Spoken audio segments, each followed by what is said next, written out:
பார்க்க முடிகிறது. பெருமானார் ஸல்லல்லாஹு அலைஹி வஸல்லம் அவர்களுடைய வாழ்வியலை பிறப்பிலிருந்து சுமார் 16 வயது வரும் வரை அவர்களுடைய வாழ்வில் நடைபெற்ற சிறப்பான நிகழ்வுகளை நேற்று ஹஸரத் அவர்கள் சிறப்பாக சொன்னார்கள். பிறக்கும் முன் தந்தையை இழந்தார்கள், பிறந்த பின் 6ஆம் வயதில் தாயை இழந்தார்கள், 8ஆம் வயதில் பாட்டனார் அரவணைத்த பாட்டனார் அப்துல் முத்தலிப் அவர்களை இழந்தார்கள், 12ஆம் வயதில் சச்சா அபு தாலிபுடன் சிரியாவிற்காக வியாபாரத்திற்கு சென்றார்கள். 12ஆம் வயதிலேயே அந்த புகழ்பெற்ற மனிதர் முஹம்மது ரசூலுல்லாஹி ஸல்லல்லாஹு அலைஹி வஸல்லம் அவர்களை கண்டு பெரும் மனிதர்களெல்லாம் ஒரு ஆச்சரியமாக பார்க்கப்பட்ட வரலாறுகளை எல்லாம் நாம் பார்த்து வந்தோம். இப்பொழுது நபிகள் நாயகம் அவர்கள் 18 வயது டீன் ஏஜினுடைய பருவத்தை அடைகின்றார்கள். அப்பொழுது பெருமானார் ஸல்லல்லாஹு அலைஹி வஸல்லம் அவர்கள் 18லிருந்து சுமார் 20 நெருக்கம் வரை ஆட்டு மந்தைகளை மேய்த்து அதன் மூலமாக சொற்ப வருமானத்தை திரட்டி அவர்கள் தன்னுடைய வாழ்வாதாரத்தை அமைத்து கொண்டார்கள். வாலிப பருவம் என்றாலும் தடம் புரளாமல் அந்த வாலிப பருவத்தில் ஒழுக்கத்தோடு நாயகம் ஸல்லல்லாஹு அலைஹி வஸல்லம் அவர்கள் வாழ்ந்தார்கள். பொதுவாக 40 வயது நுபுவத்தை பிரகடனப்படுத்துவதற்கு பிறகுதான் குர்ஆன் இறங்கியது. அந்த குர்ஆன் இறங்கியதற்கு பிறகுதான் மது ஹராமாக்கப்பட்டது. திருமணம் முடித்தால் மகர் தொகை கொடுத்து திருமணம் முடிக்க வேண்டும் என்ற ஷரியத்து ஏற்படுத்தப்பட்டது. அது மட்டுமல்லாமல் சூதாட்டம், மது, களியாட்டம், ஹராமான வட்டி இது போன்ற விஷயங்கள் எல்லாம் பெருமானார் அவர்கள் 40 வயசுக்கு பிறகு நபுவத்தை பிரகடனப்படுத்தியதற்கு பிறகு குர்ஆனிலே ஒவ்வொரு சட்டமாக அல்லாஹ் சொன்னாலும் 40 வயது வரை குர்ஆனுடைய சட்டத்தின் அடிப்படையில் ஷரியத்தின் அடிப்படையிலேயே தன்னுடைய வாழ்நாளை நபிகள் நாயகம் ஸல்லல்லாஹு அலைஹி வஸல்லம் அவர்கள் அமைத்து கொண்டார்கள். அந்த மக்கமா நகரில் எல்லா மக்களுமே ஒழுக்கக்கேடாக நடந்த அந்த காலகட்டத்தில் தான் ஒழுக்கத்தோடும் கண்ணியத்தோடும் அந்த வாழ்நாளை தன்னுடைய வாழ்நாளை அமைத்து கொண்ட காரணத்தினால் நபி ஸல்லல்லாஹு அலைஹி வஸல்லம் அவர்கள் எல்லா மக்களாலும் ஈர்க்கப்பட்டார்கள். அன்றைய தினம் கூட ஜும்மாவிலே சொன்னோம், ஒரு பிரிட்டிஷ் ஏர்லைன் பல ஆயிரம் மைல் அப்பால் மேலே பறந்து கொண்டிருக்கின்றது. அந்த பிரிட்டிஷ் ஏர்லைன்ஸில் 400க்கும் மேற்பட்ட பயணிகள் பயணம் செய்து கொண்டிருக்கின்றார்கள். அப்படி பல 100 அடி வான உயர பறந்து கொண்டிருக்கக்கூடிய பிரிட்டிஷ் ஏர்லைன்ஸிலே அங்கே பயணம் செய்யக்கூடிய எல்லா பயணிகளுக்கும் மதுபானம் கொடுக்கப்படுகிறது. எல்லோரும் வாங்கி தனக்குண்டான மதுபானத்தை அருந்துகின்றார்கள். இன்னொரு சில பேர் பார்த்தீங்கன்னு சொன்னால் ஃப்ளைட்டில் ஒருத்தர் சொன்னார், பக்கத்தில் ஒருத்தர் உட்கார்ந்துருந்தார், பாய் நீங்கள் குடிக்க மாட்டீங்கல்ல, ஒயின் குடிக்கிற பழக்கம் உங்களுக்கு இல்லைல்ல? ஆமாங்க, எங்களுக்கு இல்லை. பாய்கள் ஒயின் குடிக்கக்கூடிய பழக்கம் இல்லை என்பது இஸ்லாம் அல்லாதவர்களுக்கும் தெரிகிறது. அப்படி இஸ்லாமியர்கள் குடிக்கு ஆளாக்கப்பட்டு அவர்கள் மது போதைக்கு ஆளாக்கப்பட்டால் மாற்று மத மக்களே சொல்கிறாங்க, உங்களுடைய மாணவி தானப்பா மதுவை ஒழிக்க வந்தார். அப்படி ஒழிக்க வந்த மாணவி அவருடைய மார்க்கத்தை ஏற்றுக்கொண்ட நீயே மதுபானத்தை குடிக்கலாமா அப்படின்னு இன்னைக்கு மாற்று மக்கள் நம்மை பார்த்து கேட்கக்கூடிய அளவுக்கு இன்னைக்கு நம்ம வாழ்ந்து கொண்டிருக்கின்றோம் நம்மில் சில பேர். அப்படி அந்த பிரிட்டிஷ் ஏர்லைன்ஸ்லாம் போய் என்ன செஞ்சார், பாய் ஒருத்தர் அனுபவத்தை சொல்கிறாரு, பாய் உங்களுக்கு இந்த ஃப்ளைட்டில் பார்த்தீங்கன்னா 2 கிளாஸ் தான் ஒயின் கொடுப்பாங்க, 2 கிளாஸ் தான் ஒயின் குடிப்பாங்க, நீங்கள் குடிக்க மாட்டீங்களே, கேட்டாங்கன்னா வேணான்னு சொல்லாதீங்க, அந்த 2 கிளாஸை வாங்கி எனக்கு கொடுங்க சொல்கிறாங்க இல்லையா? அப்படி ஒரு சில அனுபவங்கள். ஃப்ளைட்டில் உட்காந்துருக்கும் போது, பாய் நீங்கள் ஒயின் குடிப்பீங்களா? பழக்கம் இல்லைல்ல, நீங்கள் குடிக்க மாட்டீங்க, சரி 2 கிளாஸ் எல்லாருக்கும் கொடுப்பாங்க, உங்களுக்கு கேட்டாங்கன்னா நீங்கள் வேணான்னு சொல்லிடாதீங்க, அதை வாங்கி எனக்கு கொடுங்க. இது கூடுமா? இந்த சட்டத்தை ரசூலுல்லாஹ் சொல்லி கொடுக்குறாங்க. பாவத்தை தூண்டுவதும் தவறுதான். அப்படியா, நான் எனக்கு வரக்கூடிய 2 கிளாஸை வாங்கி உனக்கு நான் ஊற்றி கொடுத்தா ஊற்றி கொடுக்கக்கூடியவனுக்கும் அந்த பாவத்தில் பங்கு உண்டு என்று நபிகள் நாயகம் ஸல்லல்லாஹு அலைஹி வஸல்லம் அவர்கள் கற்றுக் கொடுத்தார்கள். அப்போ தான் அவர் விளக்கம் சொல்கிறாரு, ஏன்பா நான் குடிக்க மாட்டேன், அந்த 2 கிளாஸை உனக்கு வாங்கி நான் கொடுத்தா இதையும் அல்லாஹு தஆலா என்ன செய்வான், பிறர் குடிப்பதற்கு தூண்டுதலாக இருந்த பாவம் எனக்கு வரும். இந்த அளவுக்காப்பா நபிகள் நாயகம் உங்களுக்கு சொல்லி கொடுத்துருக்காங்க அப்படின்னு சொல்லி நபிகள் நாயகத்துடைய ஒழுக்கத்தை பற்றி எங்கே பேசப்படுகிறது? இந்த பிரபஞ்சத்தில் அல்ல, வானை நோக்கி பயிர்ந்து கொண்டிருக்கக்கூடிய விமானத்தில் மாணவி அவர்கள் சொல்லிக் கொடுத்த அற்புதமான பழக்கம். மாணவி அவர்கள் தடுத்ததை வெறுத்து அங்கே கொடுக்கப்பட்டாலும் அனைவரும் குடித்து கொண்டிருந்தாலும் எனக்கு அந்த குடிபானம் வேண்டாம், அதை நானும் குடிக்க மாட்டேன், பிறருக்கும் என்னுடைய பங்கில் வாங்கி கொடுக்க மாட்டேன் என்ற அருள்மறையுடைய அந்த ஒழுக்கமான வாழ்க்கையை எங்கே வானூர்தியிலே பேசப்படுகிறது. அதான் அல்லாஹ் தஆலா சொல்றான், லகது கான லக்கும் ஃபீ ரசூலில்லாஹி உஸ்வத்துன் ஹஸனா, நபிகள் நாயகத்துடைய வாழ்வியல்லே முன் மாதிரி இருக்கிறது. அப்படி பிரிட்டிஷ் ஏர்லைன்ஸில் அந்த மாதிரி ஒரு ஒயின் கொடுக்கப்பட்டு கொண்டிருக்கும் பொழுது எல்லாரும் வாங்கி குடிக்கிறார்கள். ஒருத்தர் மட்டும் வேண்டாம்னு சொல்கிறாரு. ஏன் வேண்டாம்னு சொல்கிறீங்க? 1400 ஆண்டுகளுக்கு முன்பு எங்களுடைய குர்ஆன் இந்த மதுபானத்தை ஹராம் என்று தடை செய்திருக்கிறது, குடிக்கக்கூடாது என்று சொல்லி கொடுக்கிறது. ஒரு கவல உணவு ஹராமான வழியிலே சாப்பிட்டாலோ ஒரு பானம் குடித்து விட்டாலோ மாணவி ஸல்லல்லாஹு அலைஹி வஸல்லம் அவர்கள் சொன்னார்கள் 40 நாட்களுடைய தொழுகை இபாதத்துகள் ஏற்றுக்கொள்ளப்படாது அப்படின்னாங்க. ஒரே ஹதீஸ் தாங்க. ஒரு கவல உணவோ ஒருவன் மதுபானத்தை அருந்திவிட்டால் 40 நாட்கள் அவருடைய இபாதத்துகள் ஏற்றுக்கொள்ளப்படாது. மாறாக அது மட்டும் இல்லாமல் இன்னொரு ஹதீஸ் வருகிறது, முதலில் ஒரு மனிதன் மதுபானத்தை அருந்தினால் அவனுடைய பெயர் நரக தலைவாசலில் எழுதப்படும், அவன் வசிக்கக்கூடிய நரக தலைவாசலிலே அவனுடைய பெயர் எழுதப்படும் என்றார்கள் நாயகம் ஸல்லல்லாஹு அலைஹி வஸல்லம் அவர்கள். இது போன்ற ஹராமான மதுபானங்கள், சூதாட்டங்கள், இது போன்ற விஷயத்தை விட்டும், இதிலே பீடிக்கப்படக்கூடிய விஷயத்தை விட்டும் அல்லாஹு தஆலா நம்மையும் நம்முடைய சந்ததிகளையும் அல்லாஹ் பாதுகாத்து அருள் புரிவானாக. அப்போ வாங்கி குடித்தவர்களை பற்றியெல்லாம் உலகம் பேசவில்லை. யார் வேண்டாம்னு அவர் சொல்றாரோ அவரை பற்றி உலகம் பேசுகிறது. ஏன் நீங்க சாப்பிட மாட்டேங்கிறீங்க? ஒய்யார் நீங்க எதனால் நீங்க குடிக்க மாட்டேங்கிறீங்க? ஏனென்றால் மாநபி ஸல்லல்லாஹு அலைஹி வஸல்லம் அவர்கள் எங்களுக்கு தடுத்திருக்கின்றார்கள். இப்போ மக்காவில் நபிகள் நாயகம் இருக்கும் பொழுது யார் பேரலாக மதுபானத்தை வைத்து குடிக்கின்றார்களோ அவர்கள்தான் மிகப்பெரிய செல்வந்தர்கள், மிகப்பெரிய வசதிக்குரியவர்கள், கௌரவமாக கருதப்பட்டவர்கள். என்னிடத்துல அந்த காலத்தில் மக்காவில் எந்த அளவுக்குன்னு சொன்னால், யாரிடத்துல அதிகமான லிட்டர்கள் ஒயின் மது வைத்திருக்கின்றார்களோ அவர்கள் கௌரவமிக்கவர்களாக பார்க்கப்பட்டார்கள். அப்படிப்பட்ட அந்த சூழலிலே பெருமானார் ஸல்லல்லாஹு அலைஹி வஸல்லம் அவர்கள் நுபுவத்திற்கு முன்பே, நுபுவத்தை பிரகடனப்படுத்துவதற்கு முன்பே மாநபி அவர்கள் மதுவை விட்டும் தவிர்த்திருந்தார்கள். வாழ்நாளில் மதுவனுடைய அந்த வாசனையை கூட நெருங்காமல் பெருமானார் அவர்களை அல்லாஹு தஆலா சிறப்பானவர்களாக வார்த்தை எடுத்தான். விபச்சாரத்தின் பக்கம் நெருங்காதவர்களாக, அவர்களுடைய அந்த வாழ்வியல் எல்லாமே நாகரீகம் அற்ற அநாகரீகமான வாழ்க்கை வாழ்ந்த மக்கா நகரிலே பெருமானார் அவர்கள் ஒழுக்கம் உள்ளவர்களாக வாழ்ந்தார்கள். எனவே தான் அரபு மக்களும் உலக மக்களும் அவரை திரும்பி பார்த்தார்கள். இப்படி ஒரு குழந்தையா, இப்படி ஒரு சிறுவரா, இப்படி ஒரு வாலிபரா, எங்கே சென்றாலும் மதுவை வேண்டாம் என்று சொல்கின்றார், விபச்சாரத்தின் பக்கம் நெருங்காமல் இருக்கின்றார், எந்த சூழலிலும் பொய் பேசாமல் இருக்கின்றார், உண்மையை பேசாமல் இருக்கின்றால், இந்த ஒழுக்கங்கள் தான் மாநபி அவர்களை மக்கா, மதினா, உலகமெங்கும் திரும்பி பார்க்க வைத்தது. இப்போ வரை திரும்பி பார்க்க வைத்துக் கொண்டிருக்கின்றது. பொழுதுபோக்குக்கெல்லாம் கொலை செய்து கொண்டிருந்த அந்த மக்கள் பொழுது போகலன்னு சொன்னா, பெருமானார் அவர்கள் அரபு உலகத்தில் பிறக்கும் பொழுது டைம் பாஸ் ஆகாட்டா என்ன செய்வான் ஒரு மனுஷன்? டைம் பாஸ் ஆகாட்டா விளையாடலாம், மொபைலில் நோண்டிட்டு இருக்கிறோம். இப்போ அந்த மாதிரி அந்த காலகட்டத்தில் பொழுது போகாத அரபியர்கள் சில கைதிகளை அழைத்து வந்து, அடிமைகளை அழைத்து வந்து ஒருத்தனை தூக்கில் போட்டு சாகடிச்சு அவன் துடிக்க துடிக்க சாகுவதை பார்த்து ரசித்தவர்கள். அவன் துடிச்சு சாகிறதை பார்த்து ரசிப்பாங்க. ஒருத்தருக்கு விஷம் வச்சு கொடுப்பாங்க, அவன் விஷத்தை சாப்பிட்டு அவன் துடிக்க துடிக்க சாகக்கூடியதை பார்த்து ரசிப்பார்கள். ஒருவனை கத்தியால் குத்தி கொலை செய்வார்கள், அவன் துடிக்க துடிக்க சாவதை. டிஃப்ரெண்ட் டைப் ஆஃப் மர்டர், வித்தியாசமான கொலைகளை செய்து அந்த கொலைகளை எல்லாம் துடிக்க துடிக்க சாகக்கூடிய விஷயத்தை பார்த்து ரசித்த உலகம்தான் மக்கா, பெருமானார் அவர்கள் பிறந்த அந்த பூமி. அப்படிப்பட்ட மக்களை எப்படி கவர்ந்து அந்த ஒழுக்கத்தால் கவர்ந்து இழுத்தார்கள் என்றால், மாநபி ஸல்லல்லாஹு அலைஹி வஸல்லம் அவர்கள் பிறகு நுபுவத்திற்கு பிறகு மதீனாவிலே ஒரு முறை சஹாபாக்களுக்கெல்லாம் பயான் செஞ்சுட்டு இருக்கிறாங்க. அப்போ ஒரு பறவை வட்டமிட்டு சுற்றியது. பெருமானார் அவர்கள் அந்த பறவையை பார்க்கின்றார்கள். கீழே ஒரு நபித்தோழரை பார்க்கின்றார்கள். அந்த நபித்தோழரை கேட்டார்கள், தோழரே, என்ன உங்களை வட்டமிட்டு இந்த பறவை சுற்றுகின்றது? யார் ரசூலல்லாஹ், பள்ளிவாசலுக்கு வரும்பொழுது இந்த பறவையினுடைய குஞ்சிகள் அழகாக இருந்தது, அதையெல்லாம் கூட்டிலிருந்து எடுத்து வந்து விட்டேன் அப்படின்னு சொல்றாரு. அப்போ மாநபி ஸல்லல்லாஹு அலைஹி வஸல்லம் அவர்கள் சொன்னார்கள், இந்த தாய் புறா தன்னுடைய கூட்டில் தன்னுடைய குட்டிகள் இல்லாமல் ஏங்கி தவிக்கக்கூடிய அந்த தவிப்பை என்னால் பார்க்க முடியவில்லை, எனவே அந்த பறவையை கொண்டு போய் விட்டுருங்க அப்படின்னு சொல்லி மாநபி ஸல்லல்லாஹு அலைஹி வஸல்லம் அவர்கள் சொன்னார்கள் என்று வரலாறு வருகிறது. நேர பொழுதுபோக்குக்காக மனிதர்களையே வதைத்த அந்த மக்களை ஒழுக்கத்தால் எப்படி வார்த்தை எடுத்தார்கள் என்றால், ஒரு பறவையினுடைய உணர்வை கூட மாநபி ஸல்லல்லாஹு அலைஹி வஸல்லம் அவர்கள் புரிந்து கொண்டார்கள் அப்படின்னு வருகிறது.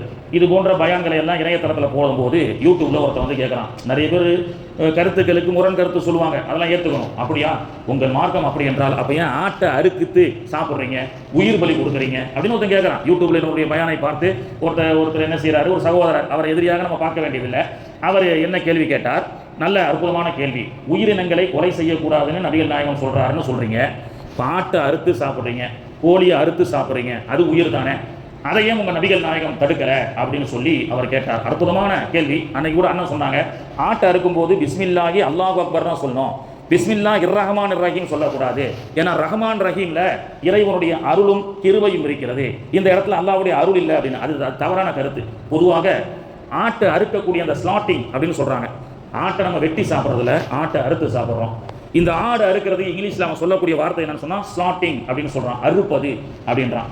இன்னைக்கு அதை ரிசர்ச் பண்ணி பார்க்குறாங்க. உயிரினங்களை கொல்லக்கூடாது, அதன் மீது கருணை காட்ட வேண்டும் என்று மாநபி அவர்கள் பல இடங்கள்ல விஷயத்தை சொல்லியிருக்கிறாங்க. அதே இஸ்லாம் தான் அறுத்து சாப்பிடக்கூடியதை சொல்லி கொடுக்குது. இஸ்லாமியர்கள் மாட்டறுத்து சாப்பிட்றாங்க, ஆட்டறுத்து சாப்பிட்றாங்கன்னு சொல்லி ஒரு ஆட்டை அது அறுக்கக்கூடிய நேரத்தில் அது எந்த உணர்வுகளை தன்னுள் உணர்ந்து கொள்கிறது அப்படின்னு சொல்லி இன்னைக்கு விஞ்ஞானம் கண்டுபிடிக்கிறது. என்ன விஞ்ஞானம் கண்டுபிடிக்கிறது? ஆட்டை என்ன செய்கிறாங்க, அறுக்கக்கூடிய நேரத்தில் அந்த ஆட்டில் ஏற்படக்கூடிய அந்த வலி, எமோஷன் இருக்குது பார்த்தீங்களா, அதனுடைய அந்த உணர்வு, அந்த உணர்வுகளை ஒரு கம்ப்யூட்டரில் வச்சு செக் பண்ணுறான். அதில் என்ன தெரியுமா சொல்கிறான், ஆடு அதை எடுத்து வந்து வலுக்கட்டாயமாக அறுக்கக்கூடிய நேரத்தில் அது பயம் ஏற்படுகிறது. அப்படி ஸ்டார்டிங் டைமில் அந்த கத்தி வச்சு அதை அறுக்கக்கூடிய நேரத்தில் அல்லாஹ் அந்த உடம்புல ஒரு விதமான மெடிக்கலில் அல்லாஹ் ஒன்று வச்சிருக்கிறான். அதை ஆச்சரியப்பட்டு சொன்னார்கள். நமக்கெல்லாம் ஆப்ரேஷன் பண்ணும்போது என்ன செய்கிறாங்க, ஒரு இடத்துல வந்து கத்தியை வச்சு அறுத்து ஆப்ரேஷன் செய்கிறதுக்கு முன்னாடி அப்படியே வச்சு அறுத்துறாங்களா தான் என்ன ஆகும்? ஹார்ட் ஆப்ரேஷன் பண்ணுறாங்க, அறுக்கிறாங்க, குளோரோஃபார்ம் கொடுக்குறான். அன்னைக்கு கூட ஒருத்தர் சொன்னார், ஹஜ்ரத் காது ஆப்ரேஷன் பண்ண இங்கே ஒரு சின்ன ஊசி போட்டாங்க, 1 மாதம் காது இருக்கா இல்லையானே தெரியல. அந்த குளோரோஃபார்முடைய பவர் 1 மாதம் வரைக்கும் மறுத்து போச்சு. துண்டு துண்டாக வெட்டினாலும் ஒன்றும் தெரியாது. நமக்கு தான் ஆப்ரேஷன் பண்ணிட்டு இருப்பாரு, உணர்வுகள் எல்லாம் இருக்கும், அந்த இடத்துல மட்டும் என்னத்தா உணர்வுகள் தெரியறதில்ல. அதுக்கு குளோரோஃபார்ம் கொடுக்குறாங்களா இல்லையா? அந்த மாதிரி அல்லாஹ் ஆட்டுடைய உடம்புல ஒரு குளோரோஃபார்ம் வச்சிருக்கிறானா. எவ்வளோ பெரிய பார் மனுஷன் இன்னைக்கு அது ஒரு லிக்விடாக கண்டுபிடிச்சி மனுஷனுக்கு வந்து வெறுமனையே காலிலையோ இருதயத்திலையோ உடம்பு அறுத்தா ஆப்ரேஷன் பண்ணால் வலிக்கும். அந்த வலி இல்லாமல் உணர்வுகள் போவதற்காக மனுஷன் வந்து இன்னைக்கு கண்டுபிடிச்சிருக்கிறான். அந்த கண்டுபிடிப்பை அல்லாஹ் ஆட்டுக்குள்ள மாட்டுக்குள்ள எதெல்லாம் அல்லாஹ் ஹலாலான ஜீவன்களாக அல்லாஹ் படைச்சிருக்கிறானோ அதுக்குள்ள அல்லாஹ் வச்சிருக்கானா. அது மரணத்துடைய படுக்கையில் குர்பானி கொடுக்குறோம், ஆட்டை அறுக்கிறோம், கோழி அறுக்கிறோம். அதனால தான் மெத்தட் ரசூல்லா சொல்லி கொடுக்குறாங்க. அதை படுக்க வைத்து பிஸ்மில்லாஹி அல்லாஹு அக்பர்னு அந்த ஒவ்வொரு உணர்வுகள் அதை நம்ம செய்யும் போது அந்த குளோரோஃபார்ம் அதுக்குள்ள வேலை செய்ய ஆரம்பிக்குது. அப்படி அந்த குளோரோஃபார்ம் என்பது ஆட்டை அறுக்கும் பொழுது தொண்டை குழி கீழே வந்துடுது. அதை கத்தி வச்சு அறுக்கிறதுனால ஒரு சொட்டு வலி கூட அதுக்கு இருப்பதில்லையா. ஸ்டார்டிங் சிஸ்டம் ஆஃப் இந்த உணவுகளை, இந்த கால்நடைகளை அறுப்பதை பற்றி மருத்துவ விஞ்ஞானம் நமக்கு சொல்லி காட்டுகின்றது. அப்போ எந்த உயிரையும் வதைப்பதற்கு இஸ்லாம் அனுமதிக்கவில்லை. அப்படி அல்லாஹ் ஆட்டை அறுத்து சாப்பிடு, மாட்டை அறுத்து சாப்பிடு, கோழி அறுத்து சாப்பிடு, அல்லாஹ் எதுவெல்லாம் ஹலாலாக்கப்பட்ட அனான்னு குர்ஆன்ல சொல்றானோ அத்தனை விதமான அந்த ஜீவராசிகளுக்கெல்லாம் அந்த உடம்புல அல்லாஹ் தஆலா குளோரோஃபார்ம் என்ற அப்ளிகேஷனை அல்லாஹ் வச்சு அது முறைப்படி ஹலாலான முறையில் அறுக்கப்படக்கூடிய அந்த சூழலிலே அந்த குளோரோஃபார்ம் அதனுடைய தொண்டைக்குழியில் வந்து கத்தியால் அறுக்கப்படுவதை அது சிறு தூளி கூட அதற்கு வழி இல்லாமல் அல்லாஹ் ஆக்கி வச்சிருக்கிறான்னு இன்னைக்கு உண்டான விஞ்ஞானம் நமக்கு சொல்லி காட்டுகின்றது. அப்போ பெருமானார் ஸல்லல்லாஹு அலைஹி வஸல்லம் அவர்கள் எந்த உயிரையும் எந்த ஜீவராசியும் நாம் வேதனைப்படுத்தக்கூடாது, விருப்பம் இருந்தால் அதை அறுத்து சாப்பிடு அப்படின்னு தான் சொன்னாங்க. சுலைமான் அலைஹிஸ்ஸலாமுடைய சாப்டர் வந்து வரலாற்றில் வந்து வேறு மாதிரி போகுது, ஷார்ட்டாக சொல்கிறோம். சுலைமான் அலைஹிஸ்ஸலாமுடைய காலத்தில் நடைபெற்ற ஒரு சம்பவத்தை வரலாற்றில் எழுதி காட்டுவாங்க. இஸ்லாமியனாக இருந்தால் நீ அதன் அடிப்படையில் நெறியோடு வாழு, இல்லை என்றால் இஸ்லாமிய அடையாளத்தை எடுத்துருன்னு சொல்லுவாங்க. அதாவது இன்னைக்கு என்ன செய்கிறார், தொப்பி போட்டிருக்கிறார், தாடி வச்சிருக்கிறார், நபிகள் நாயகத்தினுடைய அழகான ஒரு சுன்னத்தை தன்னுடைய ஆடைகளை வெளிப்படுத்தி காட்டுறார். ஆனால் விஷயம் என்ன தெரியுமா, பஜாரில் வச்சுக்கிட்டு சிகரெட் எடுத்து அப்படி ஃபூனு ஊதுறார். இது நபிகள் நாயகத்தை கேவலப்படுத்துவதற்கு சமம். இஸ்லாமிய பேரை வச்சிருக்கிறார், மதுபானம் அருந்துகின்றார், இது நபிகள் நாயகத்தை கேவலப்படுத்துவதற்கு சமம். அற்புதமான நபிமார்கள் பெயர்கள், இஸ்லாமிய பெயர்களை வைத்துக்கொண்டு இது போன்ற தவறான செயலில் ஈடுபடுவது தவறு. இப்போ ஒரு பறவை கூட்டம் சுலைமான் அலைஹிஸ்ஸலாம், எல்லா மொழியும் பேச தெரிஞ்சவங்க இல்லையா, சுலைமான் அலைஹிஸ்ஸலாம் வந்து பறவை கூட்டம் வந்து சுலைமான் அலைஹிஸ்ஸலாம கிட்ட ஒருத்தர் மேலே ரிப்போர்ட் பண்ணிச்சு. என்ன ரிப்போர்ட்னு சொன்னால், அந்த பறவை கூட்டம் சொல்லுது, நாங்கள்லாம் பறந்து திரிந்து கொண்டிருக்கும் பொழுது தண்ணீர் தாகம் ஏற்பட்டது. சரி, மீன்களை வேட்டையாடுவதற்காக ஆற்றோரமாக நாங்கள் கீழே இறங்கினோம். ஒரு கரையோரத்தில் இறங்கும் பொழுது சிறுவர்கள் எல்லாம் விளையாடி கொண்டிருந்தார்கள். அப்பொழுது எங்களில் இருக்கக்கூடிய ஒரு பறவை சொல்லிச்சு, இந்த சின்ன பசங்களாம் விளையாடுறாங்க, இந்த இடத்துல இறங்கி வேட்டையாடுவது நமக்கு சேஃப்டி இல்லை. ஏன்னா பசங்க என்ன செய்வாங்க, சும்மா இருக்க மாட்டாங்க, கல்லை தூக்கி போடுவாங்க, நமக்கு சேஃப்டி கிடையாது. இந்த சிறுவர்கள் விளையாடி கொண்டிருக்கக்கூடிய இந்த ஆத்தங்கர ஓரமாக நம்ம இறங்கி தண்ணீர் குடிப்பதோ மீனை வேட்டையாடுவதோ நமக்கு சேஃப்டி இல்லைன்னு சொல்லி நாங்கள் என்ன பண்ணுறோம், அந்த கரையை விட்டு வேறொரு கரைக்கு நாங்கள் நீர் அருந்துவதற்கும் வேட்டையாடுவதற்கும் இறங்க முற்படுகின்றோம். அப்பொழுது ஒரு இஸ்லாமிய அடையாளமுடைய ஒரு நன்மனிதர், ஒரு இறைநேசர் என்றால் எப்படி இருப்பார், தொழுகையாளி என்றால் தாடி வச்சிருப்பார், தொப்பி போட்டிருப்பார், இந்த மாதிரி ஒரு மனிதர் அந்த இடத்துல நாங்கள் இறங்கக்கூடிய நேரத்தில் வந்தார். அப்பொழுது எங்களில் நாங்கள் சொல்லிக்கிட்டோம், இவரால் எனக்கு நமக்கு எந்த ஆபத்து கிடையாது, இவர் நல்ல மனுஷனாக இருக்கார், நல்ல தொழுகையாளியாக இருக்கிறார், இவர் ஷரியத்தை தெரிஞ்சிருப்பார் அப்படின்னு சொல்லி என்ன செய்கிறோம், இவரால் நமக்கு ஆபத்து கிடையாதுப்பா, எல்லாம் இறங்கி தண்ணி குடிங்கன்னு சொல்லி எல்லாம் இறங்கி தண்ணி குடித்தோம். ஆனால் அந்த மனுஷன் வந்துட்டு இருந்த மனுஷன் என்ன பண்ணாரு, உண்டிகோல் இருக்கு இல்லையா, கல்லை வச்சு அடித்தார் எங்களை. என்னுடைய கண்ணு ஒன்று போயிடுச்சு. ஒத்த கண்ணோடு வந்து சுலைமான் அலைஹிஸ்ஸலாம் கிட்ட அந்த பறவை இது செய்யுது. உடனே சுலைமான் அலைஹிஸ்ஸலாம் அந்த மனுஷனை கூப்பிட்டாங்க, வாங்க அப்படின்னு சொல்லி. என்ன இந்த மாதிரி பண்ணிட்டீங்க? அந்த பறவை என்ன சொல்லிச்சு, சுலைமான் நபி அவர்களே, என்னுடைய இறைச்சி சாப்பிட வேண்டும் என்றால் என்னை ஸ்லாட் பண்ணி ஹலாலாக்கி சாப்பிட்ருக்கிறதுக்கு அவருக்கு அனுமதி இருக்குது. ஆனால் அவர் என்ன பண்ணார், என்னுடைய கண்ணை சேதப்படுத்தி விட்டார். சுலைமான் அலைஹிஸ்ஸலாம் அவரை கூப்பிட்டாங்க, ஏன் இந்த மாதிரி பண்ணீங்க? சுலைமானை தெரியாமல் பண்ணிட்டேன், ஒரு இதில் பண்ணிட்டேன் அப்படின்னு சொல்லி சொன்னார்.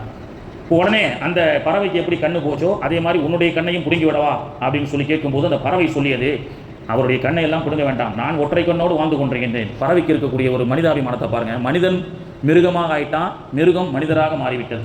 இப்போ அந்த பறவை சொல்லிச்சு, நபி அவர்களே, அவர் பாவம் புள்ள குட்டிக்கார், அவருடைய கண்ணெல்லாம் எடுத்து அவரை நீங்கள் கஷ்டப்படுத்த வேண்டாம். அப்போ அவருக்கு என்ன தண்டனை கொடுக்கலாம்? அவர் இந்த வேஷத்தை கலைச்சி இனிமேல் தொப்பி ஜுப்பா தாடி இஸ்லாமிய கோலத்தில் இருக்கார்ல, அதை ரிமூவ் பண்ண சொல்லுங்க. அதை ரிமூவ் பண்ண சொல்லுங்க. ஒன்று ஒழுங்காக நடக்க சொல்லுங்க, அப்படி இல்லாட்டா அந்த உடையை மாற்ற சொல்லுங்கள். எங்களை ஏமாற்றியது அந்த உடை தானே அப்படின்னு அந்த பறவை சொல்லியதாக. அப்போ மாநபி அவர்கள் காட்டி கொடுத்த அற்புதமான உடையை போட்டிருக்கக்கூடியவர்கள் மாநபி அவர்கள் கற்றுக் கொடுத்த நல் ஒழுக்கத்தில் இருக்க வேண்டும். அப்படி நல் ஒழுக்கத்தை இருக்க அவர்கள் தவறினால் அந்த உடைக்கு அவர்கள் லாய்க்கில்லை என்று இந்த வரலாறு நமக்கு சொல்லி காட்டுகின்றது. இப்படியாக மாநபி அவர்களுடைய வாழ்க்கை என்பது அன்பும் அரணும் பாசமும் மொஹப்பத்தும் இரக்கமும் உடைய வாழ்வியலாகவே இருந்தது. 20 வயசுல அல்லாஹ்வுடைய தூதர் ஸல்லல்லாஹு அலைஹி வஸல்லம் அவர்கள் சாயிப் மக்ஜூமி என்ற மனிதரோடு வியாபாரம் செய்ய ஆரம்பிக்கின்றார்கள். வியாபாரம் என்றால் அதில் நம்முடைய உழைப்பும் இருக்க வேண்டும், லாபமும் இருக்க வேண்டும். இன்றைய காலகட்டத்தில் ஒரு 5 லட்ச ரூபா நீங்கள் கொடுங்க, நீங்கள் பாட்டுக்கு பேசாமல் வீட்டில் உட்காருங்க, மாதம் மாதம் ஒரு லாபம் வரும் என்பதை பெருமானார் அவர்கள் ஆரம்ப காலத்திலேயே செய்கிற ஒரு வியாபாரத்தில் பார்ட்னராக இருந்தால் உன்னுடைய வேர்வையும் அதில் சிந்தப்பட வேண்டும். பெருமானார் அவர்கள் பார்ட்னராக சாயிப் மக்ஜூமி என்பவரோடு 20 வயசுக்கு மேலே பார்ட்னராக பிஸ்னஸ் பண்ணாங்க. ஏன்னா மக்காவை பொறுத்த வரைக்கும் பார்த்தீங்கன்னா விவசாயம் கிடையாது. இன்றைக்கும் போய் பார்த்தீங்கன்னா வெறும் கல் தான், வெறும் கற்களும் மலைகளும் பாலைவனங்களும் தான் இருக்கும், விவசாயம் கிடையாது. அப்பத்திலிருந்து பெருமானார் ஸல்லல்லாஹு அலைஹி வஸல்லம் அவர்கள் 20 வயதுக்கு மேலே சாயிப் மக்ஜூமி என்ற பார்ட்னரோடு சிறப்பான முறையில் வியாபாரம் செய்தார்கள். பெருமானாருடைய வியாபார அற்புதம், வியாபாரத்தை பற்றி ரசூலுல்லாஹ் சொல்கிறாங்க. எந்த வியாபாரி ரொம்ப சிறப்பானவர் தெரியுமா? எந்த பொருளில் தன்னுடைய திறமையை கொண்டு பொய் சொல்லாமல் அதிகமாக லாபத்தை ஈட்டுகின்றாரோ அவருக்கு அல்லாஹ்வுடைய பரக்கத்து கிடைக்கும். நான் எந்த பொருளை குறைஞ்ச காசில் வாங்கிட்டு வந்து அதிகமான லாபத்தில் பொய் சொல்லாமல் நேர்மையாக விற்கக்கூடிய வியாபாரிக்கு அல்லாஹ் பரக்கத் செய்யணுன்றாங்க. சில பேர் பார்த்தியா 10 ரூபாய்க்கு வாங்கிட்டு 100 ரூபா விற்கிறான் அப்படி சொல்லக்கூடாது. ஏன்னா வியாபார திறமைக்கு அல்லாஹ் அங்கீகாரம் கொடுத்திருக்கின்றான். இன்ன திஜாரத்தில் பரக்கத்தும். 100 ரூபாய்க்கு வாங்கிட்டு வரீங்க, சைனாவுக்கு போகிறாங்க, இன்னைக்கு எல்லா எலக்ட்ரானிக் பொருளும் ரொம்ப சீப்பாக விற்குது. 10 ரூபாய்க்கு ஏர்பட்ஸ் கொடுக்குறாங்க, கூட்டமாக கியூவில் நிற்கிது. என்னங்க அந்த கடையில் ஃப்ரீயாக செல்ஃபோன் கொடுக்குறாரா பாய் அப்படின்னு கேட்டால் இல்லைத்தா, இன்னைக்கு மட்டும் இயர்பட்ஸு ஒன்று 10 ரூபா, இன்னைக்கு மட்டும் மொபைலு இந்த ப்ளூடூத் இவ்வளவு காசுன்னு சொல்லி விற்கிறாங்களா இல்லையா? இப்போ அல்லாஹ்வுடைய ஸ்டைலுக்கு எல்லாம் வந்துட்டாங்க. லைலத்துல் கத்ரில் தொழுதா 1 மாதம் தொழுத நன்மை, ஷபே பராத்தில் தொழுதா இவ்வளோ நன்மைன்னு சொல்லி ஹதீஸ்ல தான் கேள்விப்பட்டிருக்கோம். இப்போ வியாபார யுக்திகள் என்ன பண்ணிட்டாங்க? ஆகஸ்ட் 15 நேரம் 11லேருந்து 12 மணி வரைக்கும் எங்கள் கடையில் ஒரு சட்டை வாங்கினா வெறும் 50 ரூபா தாங்க, கூட்டம் குமியுது. இது அல்லாஹ் நமக்கு கற்றுக் கொடுத்த சிஸ்டமேட்டிக். இன்னைக்கு மனுஷன் என்ன பண்ணுறான்? வியாபார யுக்தியாக ஸ்டாக் நிறைய சேர்ந்துருச்சு, சைனாவில் போய் ஒரு பெரிய நாட்டு கொண்டு வந்துட்டோம், மக்களுக்கு இது போடுங்க, என்ன செய்யுங்க, ஆகஸ்ட் 15 தீபாவளி அப்படின்னு சொல்லி. இப்போ அல்லாஹ் ரசூல் நமக்கு கற்றுக் கொடுத்த வியாபார யுக்தி. அந்த வியாபார யுக்தியில் கூட வட்டியை பெருமானார் ஸல்லல்லாஹு அலைஹி வஸல்லம் அவர்கள் சேர்க்கவில்லை. 24 வயது ஆன பெருமானார் அவர்களுடைய வியாபார திறனை பார்த்து மக்காவிலே கதீஜா ரலியல்லாஹு அன்ஹா அவர்கள் பெரிய வியாபார சீமாட்டி, 4000 கோடி ரூபாய்க்கு அதிபதி. இன்னைக்கும் அவங்க வீடு இருந்த இடம் அந்த கோடீஸ்வரி இருந்த பரக்கத்தை கொண்டுதான் இன்னைக்கு கிளாக் டவர் அந்த இடத்துல தான் இருந்ததாக வரலாறு சொல்லப்படுகிறது. அப்படிப்பட்ட கதீஜா ரலியல்லாஹு அன்ஹா 40 வயது விதவையாக இருந்தார்கள். அவர்களுடைய வியாபார குழுவிலே மேனேஜிங் டைரக்டராக எம்ஜியாக பெருமானார் அவர்களை என்ன செய்யறாங்க? சிரியாவிற்கு கதீஜா நாயகி அவர்கள் என்ன செய்யறாங்க? அனுப்பிச்சு வைக்கிறாங்க. அப்படி கதீஜா அம்மா அவர்களுடைய வியாபாரத்துடைய ஒரு பார்ட்னராக டேக்கன் செய்த பெருமானார் ஷாம் தேசத்துக்கு சென்று 24-25 வயசுல பெருங்கொண்ட லாபத்தை சம்பாதித்து வந்தார்கள். அது மட்டுமல்ல, உடன் சென்றவர்கள் எல்லாம் நபிகள் நாயகத்துடைய அந்த அழகான பண்புகளை கதீஜா நாயகி அவரிடத்துல சொல்லும் பொழுது கதீஜா நாயகி அவர்கள் பெருமானார் அவர்களை மனம் முடிக்க ஆசைப்பட்டார்கள். அந்த தேசத்திலே வாழ்ந்த பெரும் பெரும் கோடீஸ்வரர்கள் அரசர்கள் எல்லாம் கதீஜா நாயகி அவர்களை திருமணம் முடிக்க ஆசைப்பட்ட போது கதீஜா நாயகி அவர்கள் பெருமானாருடைய நேர்மை, பெருமானாருடைய ஒழுக்கம், பெருமானாருடைய வியாபார அந்த அற்புதமான அந்த டேலண்ட் இதையெல்லாம் பார்த்து கதீஜா அம்மா அவர்கள் பெருமானார் அவர்களை திருமணம் முடிக்க ஆசைப்படுகின்றார்கள். 25 வயசு ஆகுது, நல்ல திறமை, ஊரில் எல்லாரும் நல்ல புள்ளன்னு சொல்கிறாங்க. ஆனால் பொண்ணு எத்தனை வயசுல தான் வருது? 40 வயசுல வருது. ஆலோசனை செய்து திருமணம் முடித்தார்கள். அந்த திருமணமே ஒரு மிகப்பெரிய புரட்சி. பெண்களையே பிறந்த இழிவு என்று அடக்கம், பெண் குழந்தை பிறந்தா இழிவு, இது ஒரு தரித்திரம்னு சொல்லி புதைத்த இடம் மக்காவில். இன்னைக்கு நீங்கள் மக்காவுக்கு போனீங்கன்னா ஜபலே உமருக்கு பக்கத்தில் இந்த இடத்த பார்க்கலாம். எல்லா இடமும் பெரும் பெரும் கட்டிடமாக இருக்கும் மக்காவில். இந்த இடத்த பாருங்க, இப்ராஹிம் கலீல் ரோட்ல இருந்து நேராக போனீங்கன்னா அங்கே டாக்ஸியில் சவுதிக்காரங்களாம் ஜித்தா ஜித்தா ஜித்தா அப்படின்னு சொல்லி கூப்பிட்டு இருப்பாங்க. அந்த ஜித்தாவுக்கு ஏற்றி செல்லக்கூடிய அந்த டாக்ஸி இடத்துக்கு பக்கத்தில் இடம் பார்த்தீங்கன்னு சொன்னால் மக்காவில் இந்த இடம் காலியாக இருக்கும். இந்த இடம் எதுன்னு சொன்னால் 4000 5000 பெண் சிசுக்களை உயிரோடு புதைத்த இடம். பெண் குழந்தை பிறந்தால் அது ஒரு தரித்திரம் என்று சொல்லப்பட்டு 5000 குழந்தைகள் உயிரோடு புதைக்கப்பட்ட இந்த இடம் இன்னைக்கும் உலக அடையாளத்தில் ஒன்று.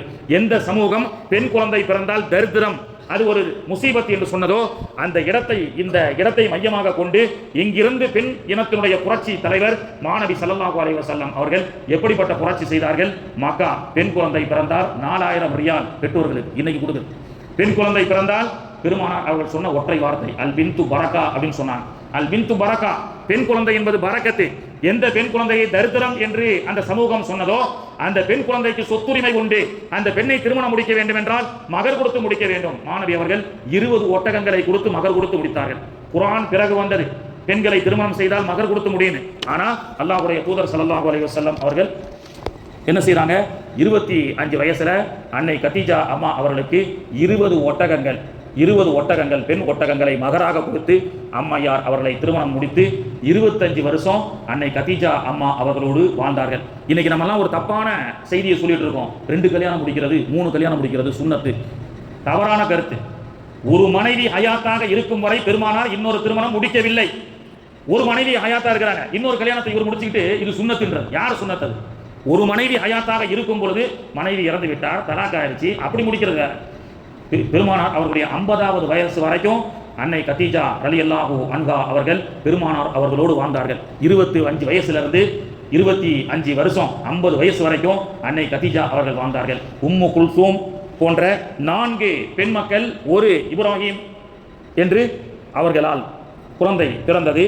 அந்த குழந்தைகள் எல்லாமே ரசூலுல்லாஹுடைய நுபுவத்திற்கு முன்பு பிறகு இறந்து விட்டார்கள், அன்னை ஃபாத்திமாவை தவிர. ஃபாத்திமா ரலியல்லாஹு அன்ஹா அவர்கள் மட்டும்தான் பெருமானார் அவர்கள் ஹயாத்தோடு இருக்கிற காலம் வரைக்கும் வாழ்ந்தாங்க. உம்மு குல்சூம் ரலியல்லாஹு அன்ஹா இன்னும் 2-3 பெண் பிள்ளைகள், 2 ஆண் பிள்ளைகள், 2 ஆண் பிள்ளைகள் காசிம் அவரும் இறந்து விட்டார். அன்னை கதீஜா அம்மா அவர்களுக்கு பிறந்தவர். உம்மு குல்சூம் அவர்களும் சிறு வயதிலேயே இறந்து விட்டார்கள். இன்னும் 2 பெண் பிள்ளைகள் அவர்களும் இறந்து விட்டார்கள். ஃபாத்திமா ரலியல்லாஹு அன்ஹா அவர்கள் மட்டும்தான் பெருமானாருடைய ஹயாத்துள்ள வரை வாழ்ந்தார்கள். அவர்கள் மூலியமாகத்தான் பெருமானாருடைய ஜத்துக்கள் இந்த உலகத்திலே அவருடைய வாரிசுகள் வந்தது. அப்படிப்பட்ட கதீஜா இந்த 25 வயசோட முடிச்சுப்போம். கதீஜா ரலியல்லாஹு அன்ஹா அவர்கள் பெருமானார் அவர்களுக்கு 40 வயதுல ஹிரா குகையில் அமர்ந்து கொண்டு அந்த வகி வரும் பொழுது ஆதரவாக இருந்தார்கள். அந்த வரலாற்றில் நம்ம பார்ப்போம். 35 வயசுல 25 வயசுல கதீஜா அம்மாவை திருமணம் முடிக்கிறாங்க. 35 வயசுல மக்காவில் ஒரு பெரிய பிரச்சனை ஏற்படுகிறது. மக்கா காபா பழுதடைந்து விட்டது, ரொம்ப வருஷமா கெட்டாம அது ரொம்ப பலகீனமா இருக்குன்னு சொல்லி காபத்துல்லாவை மீண்டும் கெட்டுவதற்குண்டான ஒரு ஏற்பாடு நடக்கிறது. அப்படி ஏற்பாடு செஞ்சு வெளியில இருந்து இன்ஜினியர்கள்லாம் கொண்டு வந்து காபத்துல்லாவை கெட்டுறாங்க. கெட்டி முடிச்சு பிறகுதான் ஒரு விவகாரம் வந்தது. ஹஜருல் அஸ்வத் என்ற சொர்க்கத்திலிருந்து வந்த அந்த புனித கல்லை யார் காபத்துல்லாவில் எடுத்து வைப்பது? குறைஷி குலமா? அதில் பல கிளைகள்லாம் இருக்கிறாங்களா இல்லையா? இது யார், அவர் செய்கிறதா இவர் செய்கிறதான்னு சொல்லி இந்த பிரச்சனை ஒரு மிகப்பெரிய போர் மூடல் ஏற்படக்கூடிய காலகட்டத்தில் அல்லாஹுடைய தூதர் அவர்களுக்கு 35 வயசு. அந்த 35 வயசுல அல்லாஹுடைய தூதர் அவர்கள் அந்த மக்களை சண்டை இல்லாமல் வழி நடத்தினார்கள். இதுவே வாளால் இஸ்லாம் பரப்பப்படவில்லை என்பதற்கு ஆதாரம். வாளால் இஸ்லாம் பரவியது, ரசூல்லா சஹாபாக்களோட எல்லா நாட்டையும் வாளை கொண்டு பரப்பினார். அது ஒரு சப்ஜெக்ட் நம்ம பேசுவோம். அப்போ பெருமானார் அவர்கள் என்னப்பா பிரச்சனை இல்லை, இந்த ஹஜருல் அஸ்வத் என்ற சொர்க்கத்திலிருந்து வந்த அந்த கல்லை யாரு தூக்கி வைக்கிறது அப்படின்னு சொல்லி அப்போ பெருமானார் ஸல்லல்லாஹு அலைஹி வஸல்லம் அவர்கள் என்ன செஞ்சாங்க, யாரெல்லாம் கோத்திரத்தை சார்ந்த தலைவர்கள் எல்லாம் வா எல்லாரையும் வர வச்சு ஒரு துண்டை கீழே விரித்தார்கள். கல்லை எடுத்து வச்சு யாரெல்லாம் நீங்க அதை எடுத்து வைக்கணும்னு ஆசைப்படுறீங்களோ, உங்களுக்கு கௌரவம் நினைக்கிறீங்களோ, எல்லாரும் கையை வைங்கன்னு சொல்லி எல்லாரையும் கையை வச்சு அந்த ஹஜருல் அஸ்வதை அந்த இடத்திலே பொருத்தப்பட்டு மாபெரும் கலவரம் ஏற்படக்கூடிய அந்த சூழலை பெருமானார் அவர்கள் சுபிச்சமாக முடித்தார்கள் 35 வயதில். அப்புறம் பிறகு ஸல்லல்லாஹு அலைஹி வஸல்லம் அவர்கள் 35 வயசுக்கு பிறகு தனிமையை விரும்ப ஆரம்பித்தார்கள். 35 வயதுக்கு பிறகு தனிமை ஏற்பட்டு ஹிரா என்ற அந்த குகையிலே பெருமானார் ஸல்லல்லாஹு அலைஹி வஸல்லம் அவர்கள் தவம் இருக்க ஆரம்பித்தார்கள். அல்லாஹ் பெருமானார் அவர்களுக்கு நுபுவத்தை கொடுப்பதற்குண்டான வயதை அல்லாஹ் தேர்ந்தெடுத்தது. 40 வயசுல தான் நபி பட்டம் கிடைச்சதுன்னு சொல்றதே தப்பு. அல்லாஹ் இந்த பிரபஞ்சத்தை படைப்பதற்கு முன்பே அவர்கள் நபிதான், அவர்கள் 100 தான், அது எந்த மாற்றமும் இல்லை. இந்த தவறான கருத்தை எடுத்துக்கொள்ள வேண்டும்.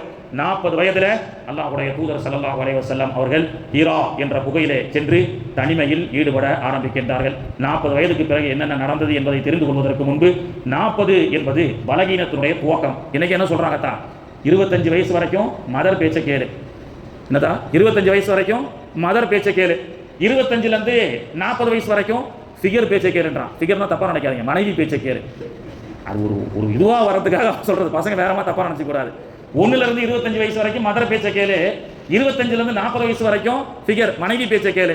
40 வயசுக்கு மேலே எதை பேச்சு தான் கேட்கணும்? சுகர் பேச்சை கேட்கணும். சரியா இல்லையா? மதர் பேச்சு 25 வயசு வரைக்கும், 25லேருந்து 40 வயசு வரைக்கும் ஃபிகர் பேச்சு மனைவி பேச்சு, 40லேருந்து சுகர் பேச்சை கேட்கணும். நோய்க்கு நம்ம பார்க்கணும். என்ன சொல்றாங்க? 40 வயசு வரைக்கும் உன் இஷ்டத்துக்கு சாப்பிடு, 40 வயசுக்கு மேல உன் உடம்பு இஷ்டத்துக்கு சாப்பிடு அப்படின்னு நம்ம சொல்லி கொடுக்குறாங்களா இல்லையா? பலகீனத்தினுடைய துவக்கம். அந்த பலகீனத்தினுடைய துவக்கத்துல தான் அல்லாஹ் ஒரு மிகப்பெரிய பொறுப்பை நபிகள் நாயகம் ரசூலுல்லாஹி ஸல்லல்லாஹு அலைஹி வஸல்லம் அவர்களுக்கு கொடுத்தான். அந்த 40 வயதுல அல்லாஹ் இவ்வளவு பிரம்மாண்டமான ஒரு பொறுப்பை 40 வயதுல அல்லாஹ் ஏன் கொடுத்திருக்கிறான்? 25 வயசுல கொடுத்திருக்கலாம். நல்ல வாலிப வயசாச்ச, கட்டழகான வயசாச்ச, கல்லும் சாப்பிட்டால் கரையும், ஓடும் பாம்பையும் மிதிக்கும் வயசு என்று சொன்ன அந்த வயசெல்லாம் விட்டுட்டு அல்லாஹ் 40 வயது முதுமையினுடைய துவக்கம் என்று பலகீனத்தின் துவக்கத்தினுடைய அந்த 40 வயதுல இந்த பிரம்மாண்டமான நுபுவத்தினுடைய பொறுப்பை அல்லாஹு தஆலா கொடுத்து மாணவி அவர்களை இந்த சமூகத்திற்கு அல்லாஹு தஆலா சேவையாற்ற வைத்தான். 40 வயதுக்கு பிறகு உண்டான வாழ்வியலை அடுத்தடுத்த பயான்களிலே பேசுவோம் இன்ஷா அல்லாஹ். அல்லாஹ்வுடைய மாபெரும் அருளால் இன்றைய சபையினுடைய தபுருக் அப்படின்னு சொன்னா பரக்கத்து அப்படின்னு சொல்லுவாங்க. தபுருக், இந்த சபையில் பெருமானார் அவர்களை பற்றி பேசப்பட்ட இந்த அவையிலே கொடுக்கப்படக்கூடிய உணவுக்கு பேரு தபுருக். அந்த சிறப்பான அந்த தபுருக் என்ற அந்த பரக்கத்து, இன்றைய பரக்கத்து என்பது நம்முடைய அண்ணன் ஹுசைன் பாய் அவர்கள் அல்லாஹு தஆலா வழங்கிய அவர்களுக்கும் அவர்களுடைய குடும்பத்தார்களுக்கும் பெற்ற நமக்கும் நம்முடைய குடும்பத்தாருக்கும் இந்த மஜ்லிஸினுடைய பரக்கத்தை கொண்டு எல்லா விதமான வளங்களையும் நலங்களையும் பரக்கத்துகளையும் அல்லாஹு தஆலா தந்து அருள் புரிவானாக. நம்முடைய வாழ்வில் இருக்கக்கூடிய கஷ்டங்கள், துன்பங்கள், துயரங்கள் அனைத்தையும் அல்லாஹு தஆலா போக்கி இந்த சபையினுடைய பரக்கத்தை கொண்டு நம்முடைய வாழ்வை அல்லாஹு தஆலா செழிப்பாக்கி வைப்பானாக. இந்த சபையிலே அமர்ந்து கொண்டிருக்கக்கூடிய நல்ல உள்ளங்கள், யாருக்கெல்லாம் என்னென்ன ஆஜத்துகள் நாட்டங்களோடு இருக்கின்றதோ இறைவா அவருடைய கவலைகளை போக்கி அவருடைய ஹலாலான ஆஜத்துகள், நாட்டங்கள், தேட்டங்கள், முராதுகள் அனைத்தையும் நிறைவேற்றி வைப்பாயாக. சுப்ஹானல்லாஹி வ பிஹம்திஹி சுப்ஹானக்கல்லாஹும்ம வ பிஹம்திக அஷ்ஹது அல்லா இலாஹா இல்லா அன்த அஸ்தக்ஃபிருக வ அத்தூபு இலைக். சுப்ஹான ரப்பிக ரப்பில் இஸ்ஸத்தி அம்மா யசிஃபூன் வ ஸலாமுன் அலல் முர்ஸலீன் வல்ஹம்துலில்லாஹி ரப்பில் ஆலமீன்.